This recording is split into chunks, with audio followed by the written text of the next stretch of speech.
all of you, my student, मैं JP शिक्षक प्रशिक्षण महाविद्यालय Bhiwani Bihar Sharif paper 5 lecture number 2 मैं इसके पहले आपको बता चुकी हूँ भाषा का अर्थ, भाषा क्या है, भाषा की प्रकृति क्या है। अब मैं आपको बताऊंगी भाषा की विशेषताएं। भाषा की एक विशेषता उसका समझ का गुण है। यद्यपि मूलतः भाषा संप्रेषण का माध्यम है, किंतु वक्ता मौखिक या लिखित अभिव्यक्त करता है। वक्ता यानी जो व्यक्ति बोलते हैं। भाषा जो है लिख के भी बताया जाता है, मौखिक रूप से बोल के भी बताया जाता है और लिखित रूप में भी बताया जाता है।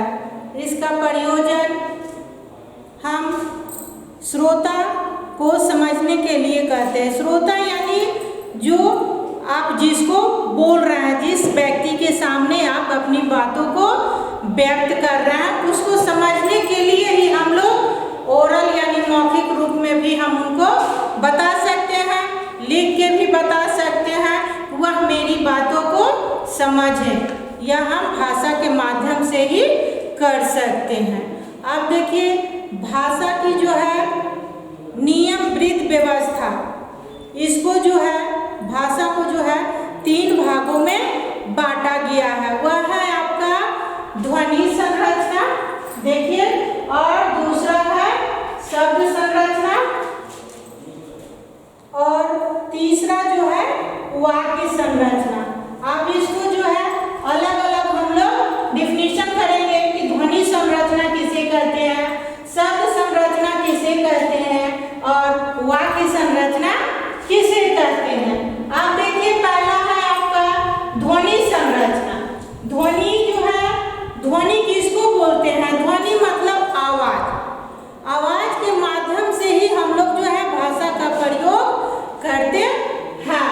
देखिए भाषा विज्ञान के आचार्यों का कथन, यानी जो भी राइटर हैं उन्होंने अपनी अपनी बातों को जो है भाषा को व्यक्त किया है कि ध्वनि विज्ञान मानवीय वाद्य यंत्र से विस्तृत यानी बड़ा भाषाई ध्वनि का विश्लेषण विवेचन का वर्णन करता है। अगर यह भाषा ही नहीं होता तो हम लोग किसी भी चीज का जो है वर्णन नहीं कर पाते। फिर दूसरा है शब्द संरचना। शब्द संरचना की दृष्टि से ही मानव भाषा हिंदी अत्यंत संपन्न हुआ है। हिंदी भाषा का जो प्रयोग है वह भाषा के ही माध्यम से हुआ है। यह भी एक लैटिन भाषा ही है। इसको जो है शब्द में जो है भाषा का क्या है, भंडार है। यह अत्यंत क्या है, बहुत बड़ा है और भाषा की दृष्टि से ही शब्द का क्या होता है, बहुत बड़ा महत्व होता है। और अक्षरों तथा अक्षर यानी जो हम लोग लिखते हैं, अक्षर और वर्ण, वर्ण जैसे हो जाता है। वर्ण तो 2 प्रकार के होते हैं, वह है स्वर्ण वर्ण और व्यंजन वर्ण। तो इन दोनों को मिला करके ही स्वर्ण वर्ण और व्यंजन वर्ण को मिला करके ही शब्द का निर्माण होता है।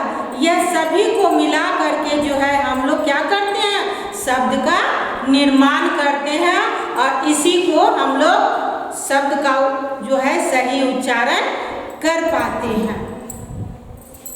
फिर क्या है वाक्य संरचना। जब तक अगर शब्द का निर्माण नहीं होगा तो वाक्य का निर्माण नहीं होगा। वर्ण से शब्द का निर्माण होता है और शब्द से जो है वाक्य का निर्माण होता है। शब्दों के अर्थ, वाक्य संरचना किसे कहते हैं, यानी शब्दों के अर्थ और प्रयोग को ध्यान में रखकर जो संगठन यानी समूह यानी शब्द का भंडार का जो निर्माण करती हैं उससे जो हम लोग वाक्य की रचना करते हैं, कोई भी शब्द का वाक्य बनाते हैं, चाहे वह हम लोग शब्द बोल ही क्यों ना रहा हो, चाहे कोई इंग्लिश में ट्रांसलेशन होता है, हिंदी में ट्रांसलेशन होता है, यह सभी जो है आपको वाक्य के माध्यम से ही होता है। उसी को हम लोग जो है वाक्य संरचना कहते